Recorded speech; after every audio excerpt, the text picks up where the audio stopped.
जो chemical properties देख रहे थे उसको कंटिन्यू करते हैं। हम यहाँ पे थोड़ी सी कोशिश करेंगे, आप सभी ट्राई करना। हम कर रहे थे chemical properties of aniline. Aniline की केमिकल प्रॉपर्टीज थी और अमीन की थी। इनकी केमिकल प्रॉपर्टीज हमने कुछ रिएक्शन की थी। मैं एक रिएक्शन लिखने वाला हूँ, आप बताना उस रिएक्शन का प्रोडक्ट क्या बनेगा। आप ट्राई करना। जो मैं रिएक्शन लिखने वाला हूँ वो रिएक्शन भी है और वो एक टेस्ट भी है, हम वो कर चुके हैं। आप सभी कमेंट सेक्शन में कोशिश करना कि प्रोडक्ट क्या बनेगा। अगर हमारे पास अमीन हो CH3CH2NH2 प्लस क्लोरोफॉर्म ऐड हो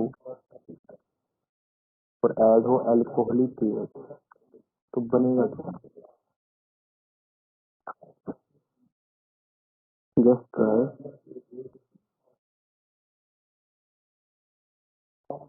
आप सभी ट्राई करें और अपना आंसर यस बिल्कुल सही, बाकी भी ट्राई करें। इस टेस्ट का नाम भी लिखे कमेंट में। आप प्लीज कमेंट में टेस्ट का नाम भी लिखे।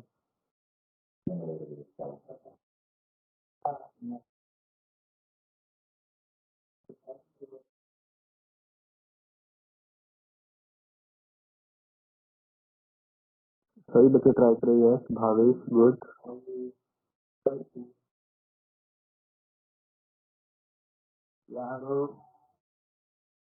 प्लीज स्पीकर ऑफ रखें।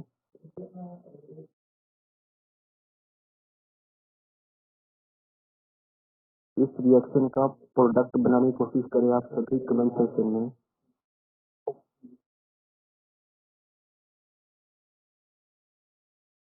आप सभी इसका प्रोडक्ट बनाने की कोशिश करें। Yes yes, it is carbylamine test, good. इस रिएक्शन में बेसिकली क्या होगा? यस, क्वेश्चन ये है कि मैंने एक रिएक्शन लिखा आपके सामने। अमीन है हमारे पास इथाइलमीन, उसमें क्लोरोफॉर्म ऐड किया है, KH ऐड किया, पूछा है कि व्हाट इज द प्रोडक्ट। ये आपको पहले की जो प्रोडक्ट बनेगा वो क्या है और इस टेस्ट का नेम क्या है। What is the name of this test, ये मैंने पूछा है। इस टेस्ट का नेम क्या है और प्रोडक्ट क्या बन रहा है, ये मेरा क्वेश्चन है। यस, तो इसका जो सही आंसर है वो है जिसमें जो प्रोडक्ट बनेगा, जिसमें प्रोडक्ट बन रहा है वो क्या बन रहा है? आइसोसाइनाइड। इसमें प्रोडक्ट बनेगा दैट इज आइसोसाइनाइड, मतलब CH3CH2 जो NH2 उसको कन्वर्ट करेगा NC isocyanide to the formation of isocyanide. इस टेस्ट का नाम आइसोसाइनाइड टेस्ट भी है और इस टेस्ट का नाम कार्बालेमाइन टेस्ट भी है।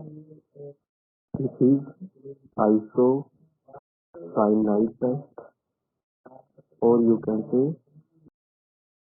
कार्बालेमाइन टेस्ट।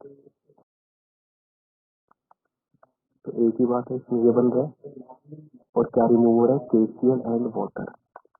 अब मेरा क्वेश्चन है, कई बच्चे अपनी तरफ से देना है कि this test is given by which type of amine. This test is given by what type of amine. Please answer fill करें कि this test is given by what type of amine. Just try and give your answer. ये test कौन से अमीन देते हैं? Yes, good good Raman, शाबाश। बाकी try करें। यस नवदीप। देखो सभी ट्राई करें, सभी आंसर दें। जितने बच्चे क्लास में प्रेजेंट आप सभी आंसर दें।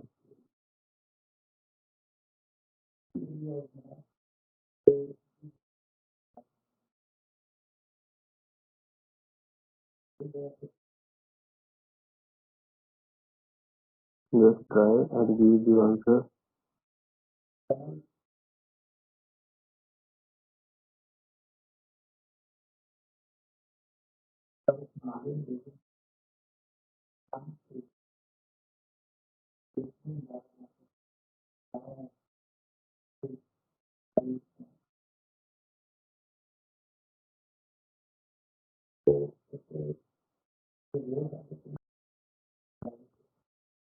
बिल्कुल कि आप सही आंसर दे दो कि this test is given by only primary amines. Primary amines के टेस्ट होते हैं, बिल्कुल सही आंसर है। एक मैं नेक्स्ट दे रहा हूँ, ट्राई करना कि अगर हमारे पास एक अमीन है वी डू नॉट नो वो कौन सा अमीन है, उसमें डाला जाता है नाइट्रस एसिड। और अगर हमारे पास वहाँ पे द फॉर्मेशन ऑफ एल्कोहल, तो ये कौन सा टेस्ट है और ये कौन सा अमीन है। अगर हमारे पास कोई अमीन हो, हमें ये नहीं पता वो कौन सा अमीन है, बस ये पता है कि उस अमीन में नाइट्रस एसिड के डलने पे एल्कोहल की फॉर्मेशन होती है, तो वो कौन सा अमीन होगा। Yes, please let me know कि what is the degree of that amine which react with nitrous acid and forms alcohol। कोशिश करें आंसर दें सही बच्चे, शाबाश। आप सभी अपना आंसर दें। Yes Bhavesh, good. बाकी आंसर दें प्लीज अपना। जो हमने पढ़ा था इसमें, ये कौन सा टेस्ट था। This was cold,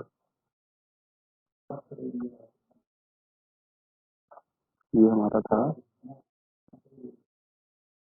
nitrous acid test है ये हमारा।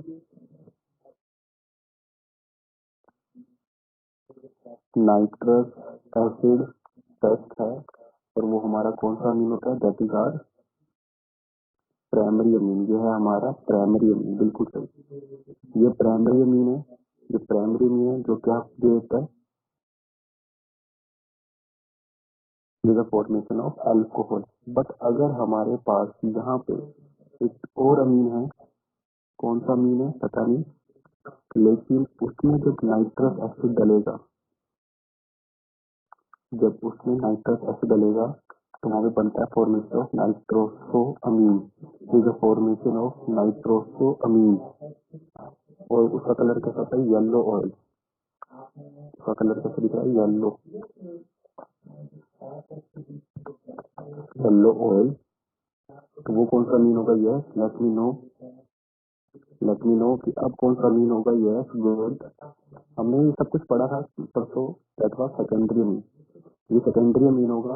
अब आप मुझे सभी बच्चे खुद आंसर देंगे कि प्राइमरी बनता है अल्कोहल, सेकेंडरी बनता है नाइट्रोसमीन, टर्सरी अमीन जब रिएक्ट करता है नाइट्रस एसिड से तो क्या बनता है।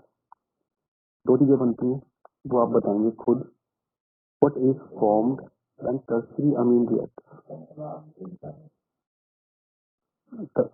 टर्सरी अमीन, ध्यान से ये हम हिंसबर्ग टेस्ट नहीं कर रहे जुगे भावेश, ये आप हिंसबर्ग टेस्ट से तो नहीं कंफ्यूज हो रहे।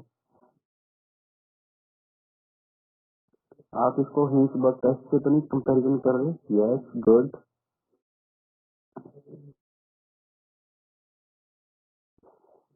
ये जो हमारा नाइट्रस एसिड टेस्ट है इसके अंदर प्राइमरी भी रिएक्ट करता है, सेकेंडरी भी रिएक्ट करता है, टर्सरी भी रिएक्ट करता है। बस प्रोडक्ट की फॉर्मेशन है, बिल्कुल से सिमरनजीत सिंह, इसमें दोनों चीजें बनती है।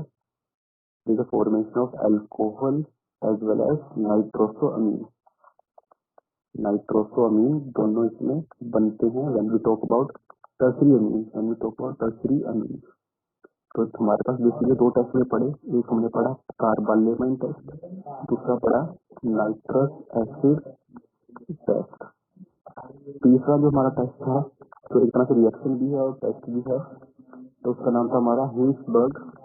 आप सभी मुझे पहले तो ये बताएंगे कमेंट सेक्शन में सही बच्चे कि जो हिंसबर्ग है उस रिएजेंट का फॉर्मूला क्या है। अगर आप कोशिश करें कमेंट में लिखने की what is the formula of Hinsberg reagent, आप कोशिश कर सकते हैं हिंसबर्ग रिएजेंट का फॉर्मूला लिखने की। सही बच्चे शाबाश, ट्राई करें। हरप्रीत, सही बच्चे ट्राई करें और आंसर दें।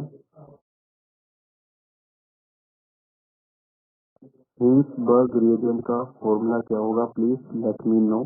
कोशिश करें आंसर दें।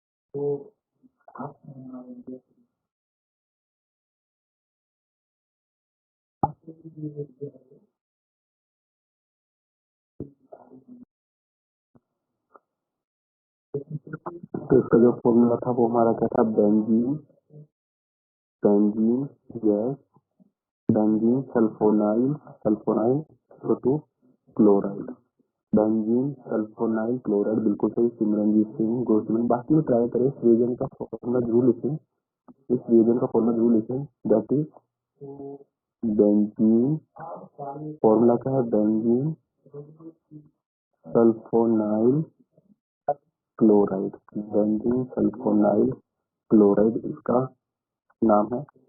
अब हम एक चीज पढ़ेंगे कि अगर प्राइमरी अमीन हो और हीसबर्ग रिएजेंट ऐड किया जाए तो there is the formation of complex and this complex is alkali में क्या रहेगा, soluble, insoluble. Yes, if primary amine react with, yes good, exactly.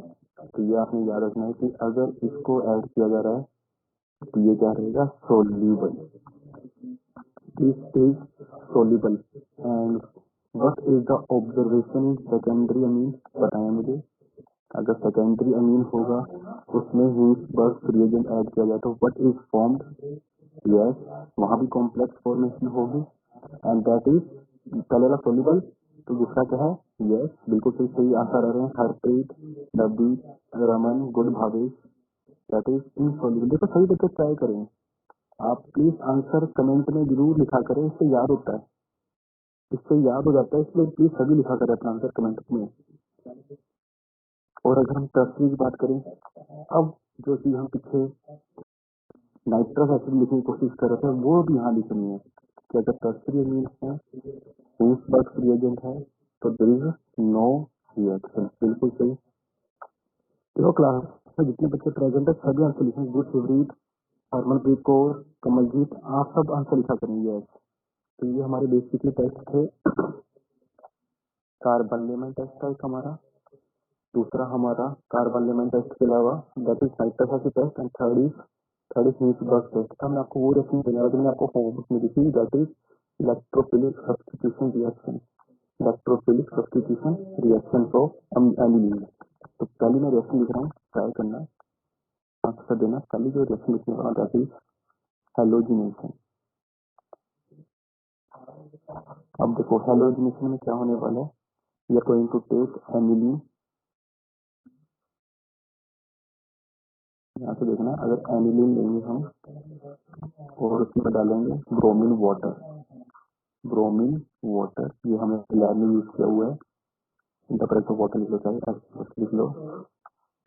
हाँ जी, आपको ब्रोमीन वाटर टेस्ट कुछ याद आ रहा है, कुछ वैसे प्रोडक्ट बनने वाला है, आप उस प्रोडक्ट का नाम लिख सकते हो कमेंट में, जो भी यहाँ पे प्रोडक्ट बनेगा उसका आप नाम लिख सकते हो। यस भावेश, बाकी भी ट्राई करें। यस, ब्रोमीन वाटर के साथ हम रिएक्ट करते हैं तो कुछ कुछ वैसा बनता है जैसे जैसा हमने फिनोल में ट्राई किया था, जब आपने फिनोल लिया था तब भी आपका कुछ वैसा ही बना था।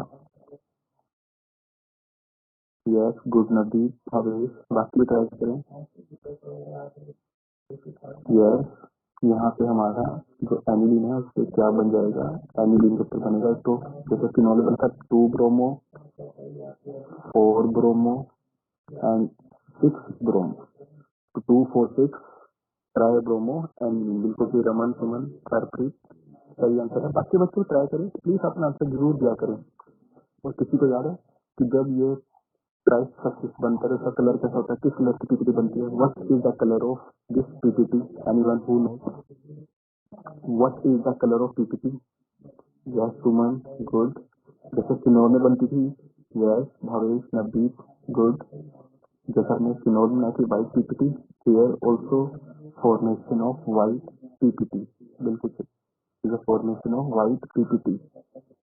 अब सबसे इम्पोर्टेंट चीज, अगर हम यहाँ पे ऑर्थो पैरा प्रोडक्ट बनाना चाहते हैं, ओनली ऑर्थो पैरा प्रोडक्ट, तो पहले हम इस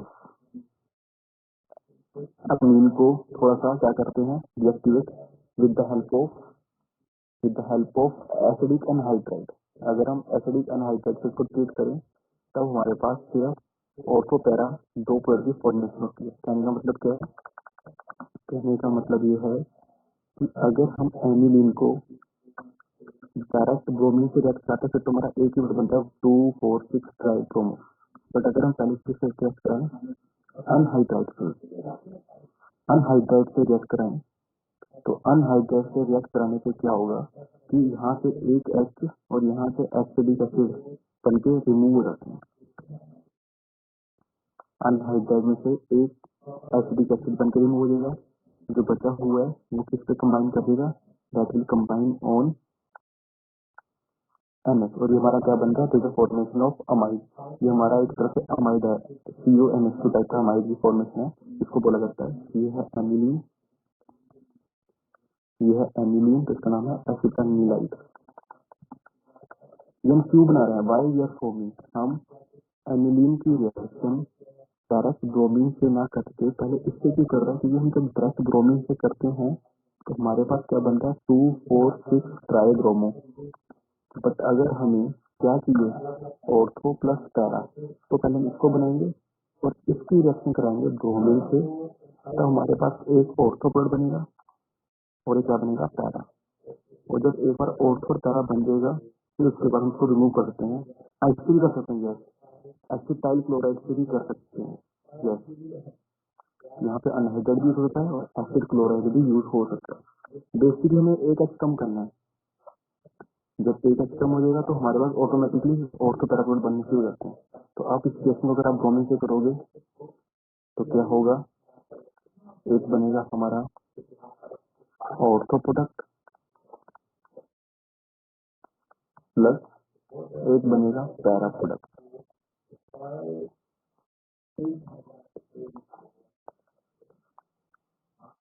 डायरेक्ट कर रहे थे तो 2,4,6 ट्राइब्रोमो फिनोल बन रहा था। अब जो ऑर्थो पैरा प्रोडक्ट बन रहे हैं, अगर हम इसको क्या कर रहे हैं, दोबारा से एसिड कैटलाइज कर दें तो ये जो CH3CO है रिमूव हो जाएगा, ये रिमूव हो जाएगा in the form of acidic acid, और हमारे पास वापस से क्या आ जाएगा, एमिलीन। एमिलीन तो रहेगा, साथ में ऑर्थो ब्रोमो रहेगा और पैरा पे ब्रोमो रहेगा। तो कहने का मतलब है कि अगर हमें सिर्फ ऑर्थो और पैरा चाहिए तो डायरेक्ट ब्रोमीन नहीं डाल सकते, हमें पहले की रिएक्शन करानी पड़ सकती है, या तो फिर एसिड क्लोराइड से कराएं या फिर अनहाइड्राइड से, या फिर किससे कराएं, अनहाइड्राइड से। इससे क्या होगा, एक ऑर्थो प्रोडक्ट बनता है, दूसरा पैरा, और फिर उसको एसिड कैटलाइज करेंगे तो हमारे पास जो ऊपर एसिटाइलाइड बना था वो रिमूव हो जाएगा। तो ये है, अगर हम किसकी फॉर्मेशन करना चाहते हैं, सिर्फ ऑर्थो एंड पैरा की। नेक्स्ट हमारी नाइट्रेशन है, नेक्स्ट है हमारी नाइट्रेशन, ट्राई करते नाइट्रेशन की, वो भी कुछ ऐसी है जैसी हेलोजिनेशन थी, बिल्कुल वैसे हम क्या करने वाले हैं, नाइट्रेशन।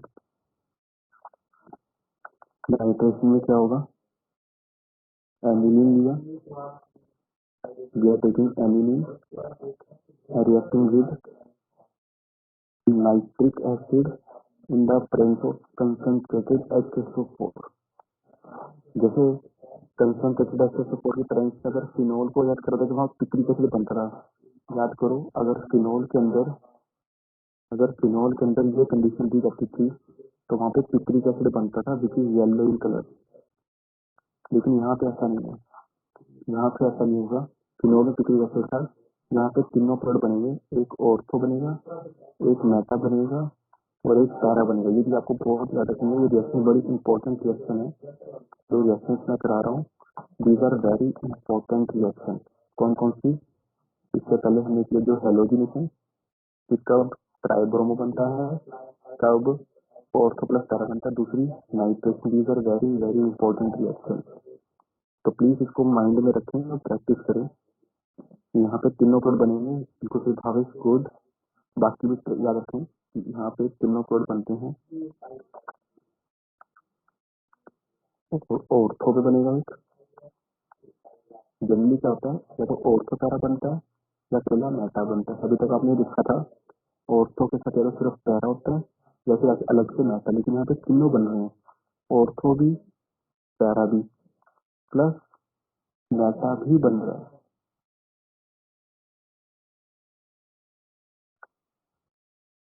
ऑर्थो पैरा तो हमें समझ में आता है कि ऑर्थो पैरा एक साथ बनता है, पैरा अलग से बनता है, लेकिन यहाँ पे तीनों एक साथ बन गए।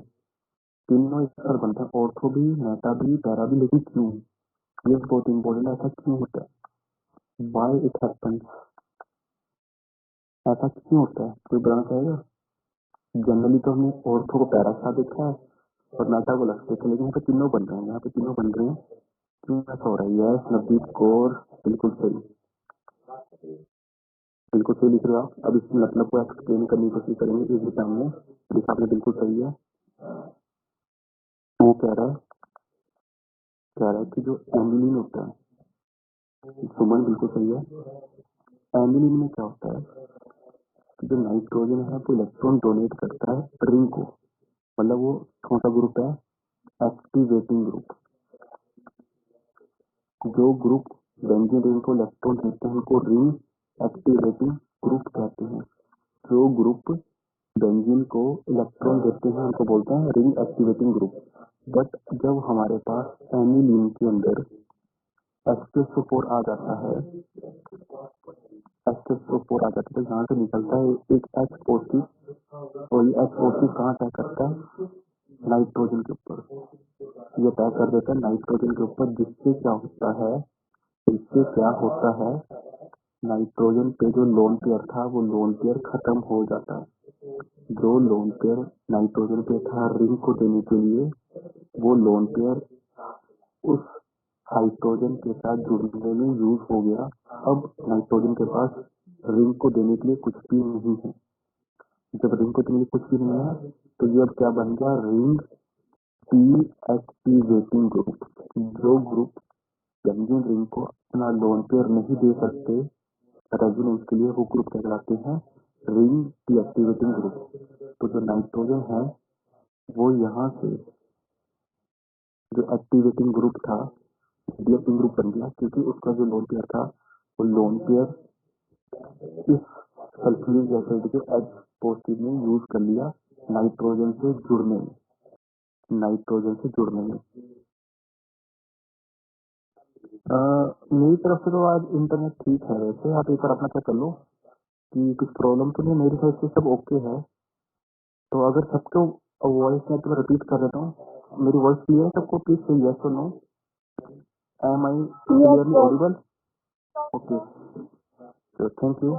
तो यहाँ पे हम क्या बात कर रहे हैं कि जो एमिलीन है, मैं रिपीट कर देता हूँ जिसको मेरी वॉइस नहीं भी आई। जो एमिलीन जो नाइट्रोजन है उसके ऊपर होता है लोन पेयर, और वो लोन पेयर रिंग को दे सकता है, इसलिए वो है रिंग एक्टिवेटिंग ग्रुप। जैसे जैसे फिनोल होता है, जैसे फिनोल होता है। लेकिन सल्फ्यूरिक एसिड के केस में क्या होता है? जब सल्फ्यूरिक एसिड इससे रिएक्ट करता है तो उसका H पॉजिटिव जब इस नाइट्रोजन पर अटैक करता है तो उसका जो लोन पेयर है वो लोन पेयर उस हाइड्रोजन के साथ बॉन्ड बनाने में यूज हो गया। जो यहाँ पे दो हाइड्रोजन तो पहले से थे, तीसरा जो H पॉजिटिव है उसकी वजह से वो लोन पेयर खत्म हो गया। लोन पेयर खत्म हो गया तो अब ये नाइट्रोजन बेंजीन रिंग को इलेक्ट्रॉन नहीं दे सकता, इसलिए क्या बन गया? रिंग डीएक्टिवेटिंग ग्रुप बन चुका है। Now this is form ring deactivating group. इस करके यहाँ पे तीन कोड बनते हैं, ऑर्थो, एक मेटा और एक पैरा। अब हमने जैसे हेलोजिनेशन केस में ऑर्थो पैरा प्रोडक्ट बनाने के लिए एसिड एनहाइड्राइड से रिएक्ट कराया था, वैसा ही हम यहाँ भी कर सकते हैं। या तो हम एसिड क्लोराइड से रिएक्ट करवा लें या फिर अनहाइड्राइड से रिएक्ट करवा लें। तो हमारे पास क्या होगा? एक H कम होगा, एक H कम होगा, हमारा क्या बन जाएगा? एसिटानिलाइड। और ये एसिटानिलाइड हम एसिड क्लोराइड डाल के भी कर सकते हैं या फिर अनहाइड्राइड की हेल्प से भी कर सकते हैं, जो हमें ठीक लगे। ठीक है, उससे हम कर सकते हैं। ठीक है, ये बनने के बाद अब अगर हम क्या करें? नाइट्रेशन। अब क्या करेंगे हम? नाइट्रेशन। तो हमारे पास दो प्रोडक्ट बनेंगे, वो दो प्रोडक्ट आपको पता है कौन कौन से बनेंगे। Now there is the formation of, एक हमारा बनेगा ऑर्थो,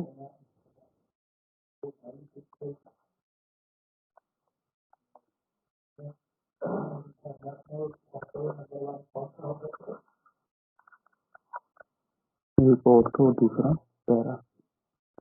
कोई जानता है कि जब हमारे पास एक ऑर्थो बनता है और एक पैरा बनता है और वहां से एमिलीन वापस लेने के लिए किससे रिएक्ट करवा रहे थे हम? क्या कर रहे थे हम? ऑर्थो पैरा बनता है, बिल्कुल सही। इसके बाद हम कर रहे थे वाटर एसिड कैटालाइज, और वाटर एसिड कैटालाइज करने के बाद साइड इफेक्ट क्या निकलता है कि ये जो है CH3CO या क्या बन के निकलता है, ये एसिडिक एसिड बन के रिमूव हो जाता है, एसिडिक एसिड बन के क्या होगा, रिमूव, और हमारे पास जो दो प्रक्रिया ऑर्थो पैरा वो बन जाएंगे, एक ऑर्थो नाइट्रो प्लस दूसरे का नाम क्या है, पैरा नाइट्रो।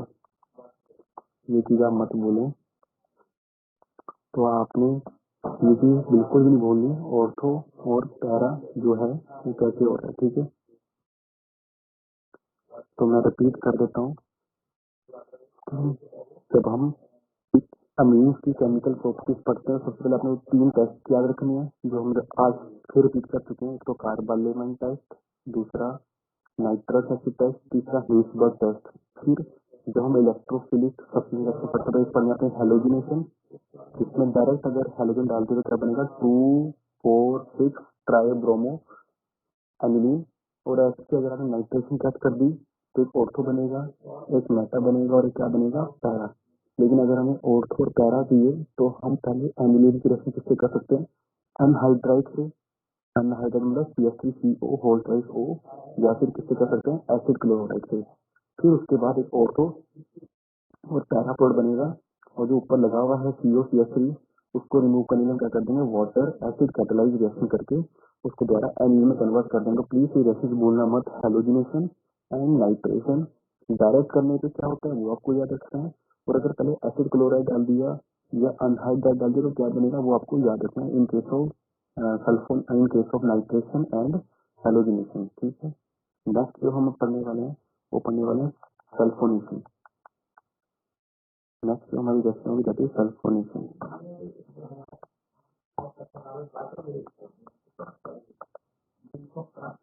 सल्फोनेशन, सल्फोनेशन में क्या होगा, हमारे पास एनिलीन लेंगे, सल्फ्यूरिक एसिड डालेंगे, और सल्फ्यूरिक एसिड डालने के बाद जो हमारा पहले क्या बनेगा, दिस फॉर्मेशन ऑफ एक हमारे पास कॉम्प्लेक्स बनेगा एल्यूमिनियम हाइड्रोजन सल्फेट। अगर आप चाहो तो इसको याद रख सकते हो, एल्यूमिनियम मतलब ये हो गया हमारा एल्यूमिनियम, ये हो गया हमारा एल्यूमिनियम, फिर आ रहा है हाइड्रोजन सल्फेट, तो मतलब HSO3, HSO4 सॉरी सल्फेट, ये हमारा बन गया एल्यूमिनियम हाइड्रोजन सल्फेट। अगर आपको याद रह सके तो ठीक है, नहीं तो आप डायरेक्ट याद करते हो कि यहाँ से हमारे पास एक ही प्रोडक्ट बनेगा, हाँ एसिड सल्फोनिक एसिड, बिल्कुल सही।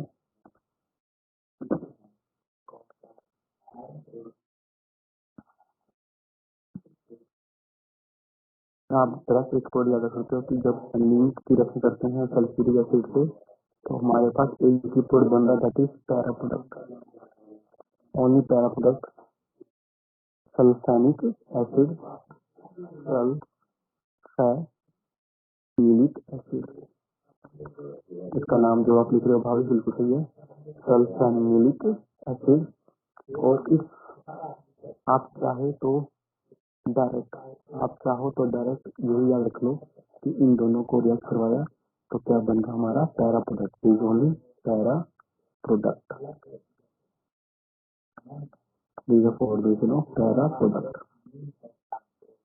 अब खास बात क्या है कि यहाँ जो पैरा प्रोडक्ट बन रहा है, इस पैरा प्रोडक्ट के अंदर एसिड ग्रुप भी प्रेजेंट है और बेसिक ग्रुप भी प्रेजेंट है, एसिडिक ग्रुप भी प्रेजेंट है और बेसिक ग्रुप भी प्रेजेंट है।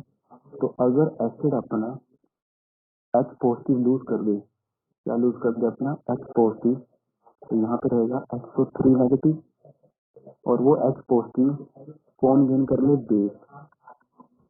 तो जहाँ पे एक एसिड और एक बेस दोनों प्रेजेंट हो उसे क्या कहते हैं, ये चीज आपने बायोमोलिक्यूल में पढ़ी थी। जब किसी एक ही कंपाउंड में, जब कभी एक ही कंपाउंड में एसिड और बेस दोनों अटैच हों तो एसिड ने क्या अपना H पॉजिटिव लूज किया, बेस ने वो H पॉजिटिव क्या कर लिया, गेन कर लिया, तो उस चीज को क्या बोलते हैं, डाइपोलर आयन। यस बिल्कुल सही सुमन, डाइपोलर भी होता है और उसे ज़िटर आयन भी कहेंगे, ज़िटर आयन और ये कहते डाइपोलर। ये ज़िटर वर्ड आपने बायोमोलिक्यूल में पढ़ा था और वहाँ भी आपने कुछ ऐसा पढ़ा था, याद करो। आपका था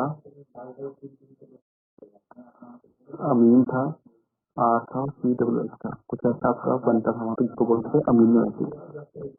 वहाँ पे आपको अमीनो एसिड मिला था, उस अमीनो एसिड के अंदर आपने ज़िटर आयन पढ़े थे बायोमोलिक्यूल में। तो यहाँ तक का क्या बन गया ज़िटर आयन। कब?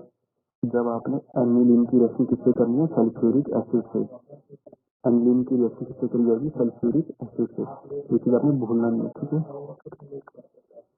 एक रिएक्शन दे रहा हूँ मैं, पुरानी रिएक्शन है, याद करना अगर आपने ये रिएक्शन आपको याद आ रही हो। आपने से फिनोल लिखा,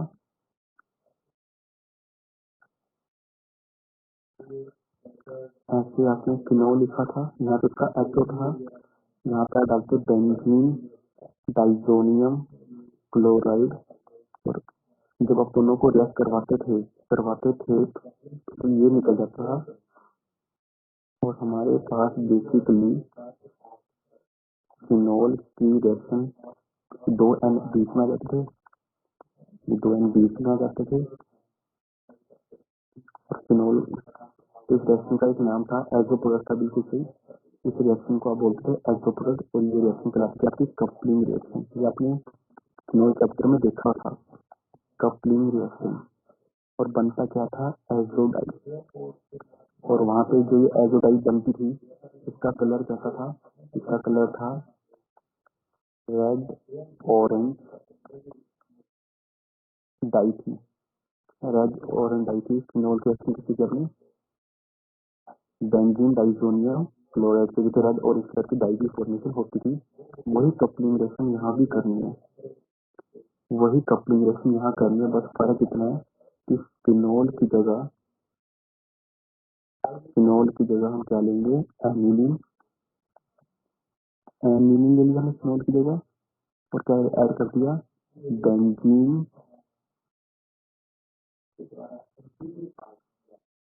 diazonium chloride. Benzene diazonium chloride को रिएक्ट कराया और यहाँ भी क्या निकल गया? HCl। यहाँ भी हमारी क्या बनेगी? एजोडाई बनेगी।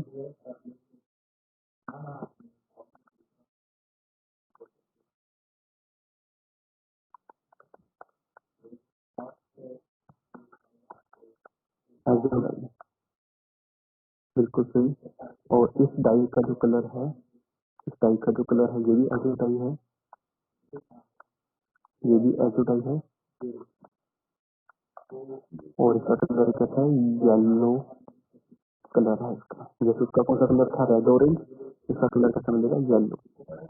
तो ये आपकी येलो कलर की है, बिल्कुल सही। NH2 benzene double N benzene, बिल्कुल सही। यस, तो ये आपको याद रखना है जो हमने किया है इसका, ठीक है। कोशिश करना कि आप सभी बच्चे, कई बच्चे जो हमने रिएक्शंस पढ़ी थी, चाहे वो हमारी प्रेपरेशंस हों और केमिकल प्रॉपर्टीज हों, वो रिएक्शंस को आप सभी रिवाइज करें। इस चैप्टर की रिएक्शंस को प्लीज रिवाइज करना सभी बच्चे। और कल से हम थर्ड चैप्टर को रिवाइज करेंगे। थोड़ा पहले से याद करो, हमने जो थर्ड यूनिट की थी इलेक्ट्रोकेमिस्ट्री, वो हमने कल से स्टार्ट करना है। और आप प्लीज उसको थोड़ा सा रिवाइज करके आना। इलेक्ट्रोकेमिस्ट्री याद करो, हमने टर्म 1 होने से पहले शुरू कर दिया था, तो उसका थोड़ा सा रिवाइज करना, जिसमें अपने, अगर आपको याद आ रहा है, इलेक्ट्रोकेमिस्ट्री में आप पढ़ते थे मेटालिक कंडक्टर, इलेक्ट्रोलिटिक कंडक्टर। और जब वहाँ पे आप इलेक्ट्रोलिटिक कंडक्टर पढ़ते थे, तो एक पढ़ते थे स्ट्रॉन्ग इलेक्ट्रोलाइट, एक पढ़ते थे वीक इलेक्ट्रोलाइट। एंड वहाँ पे आप रेजिस्टेंस, रेजिस्टिविटी, कंडक्टेंस, कंडक्टिविटी पढ़ा है। और आपने क्या पढ़ा है वहाँ पे? इलेक्ट्रोकेमिकल सेल, इलेक्ट्रोकेमिकल सेल जो आपने +1 वाला ही है। तो कोशिश करना कि आपको रिवाइज कर सकें और हम चैप्टर को एज सुन एज पॉसिबल खत्म करें। कौन सा? इलेक्ट्रोकेमिस्ट्री। प्लीज को रिवाइज करना और जो यहाँ पे रिएक्शंस में उसको भी एक बार रिवाइज करना, ठीक है। अब